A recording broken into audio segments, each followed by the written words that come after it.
Folks, today I picked up the Citrus MacBook Pro Neo, so we're going to be taking it in a quick review of just some gaming. I've been playing around with also testing the M5 Pro that I bought, and some quick setups. I have some thoughts and commentary, but let's just start off with kind of the bulk of what my channel is, which is how a few of the gamings do. So in interest of putting this out quickly, I only reviewed 2 games, and let's just kind of talk about them right now. So let's just get right into it. What you're seeing here is first launching the game, and I'm also doing QuickTime for recording. So one thing that I've kind of thought of as I've done testing, this is recorded and edited on the MacBook Neo. As you can see here, it took almost 10 seconds for the shader to cache in.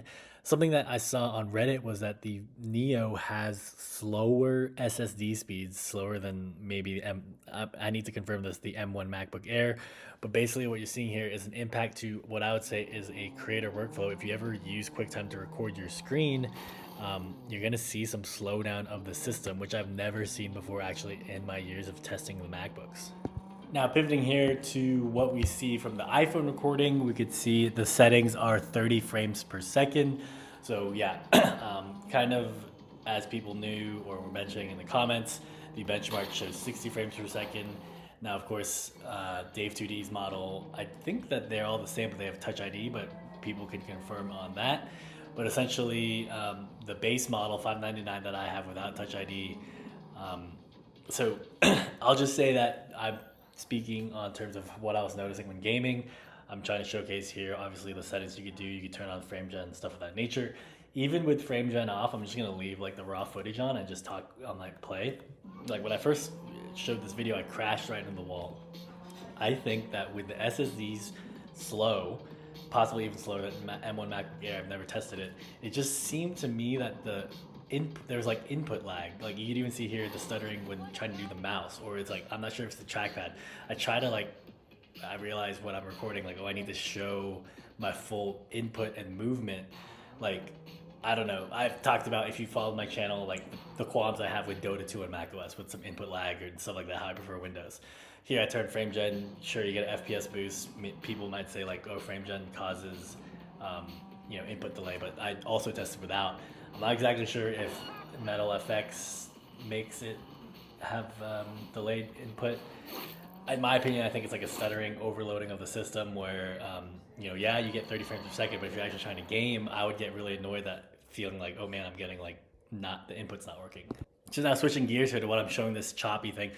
For me, QuickTime recording through my years of testing has always been the go-to because OBS, in my opinion, with hardware recording always failed. And you can see here that just recording, like playing a game and recording is just not possible. You just can't get a good movie output. This isn't the game was doing better.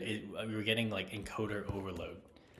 So now switching over to WoW. I have a multicam. I'm editing this on the Neo with Final Cut.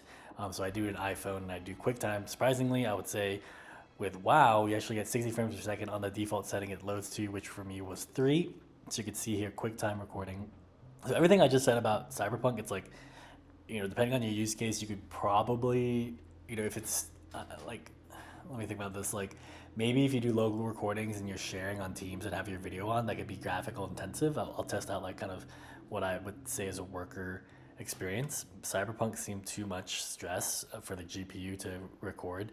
Obviously, you're seeing here, wow, this is QuickTime, which I've never had problems with QuickTime. And so now we're seeing here that it runs pretty well.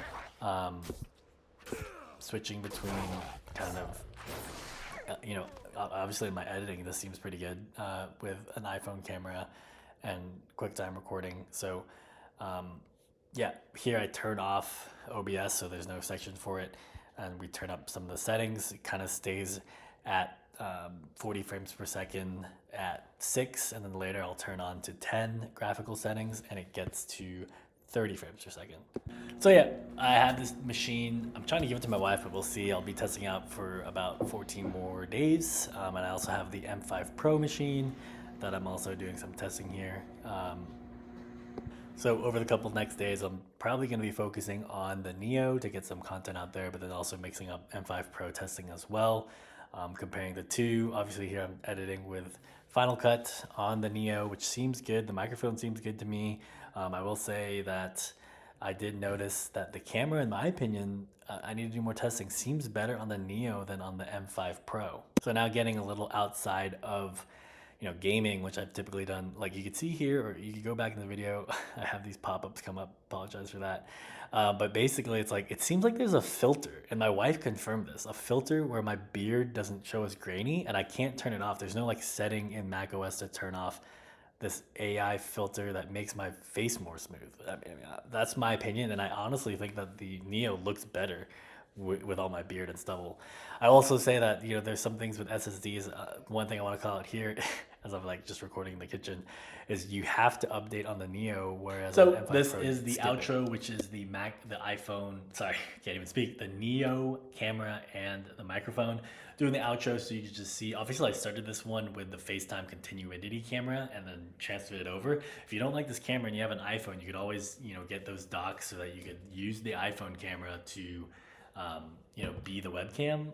I mean, it could help. It actually like kind of makes it nice. Honestly, in this recording right now, I'm like, oh, this isn't that great. I'll do some more testing. Obviously, install Teams, use it as a daily driver for Office. Besides that, to give you a more general review. But yeah, my channel has claimed the fame, even though it's kind of small, on some Mac gaming stuff. But honestly, as a kind of dad and want to give a general review of who I think this is targeted to as just a general user.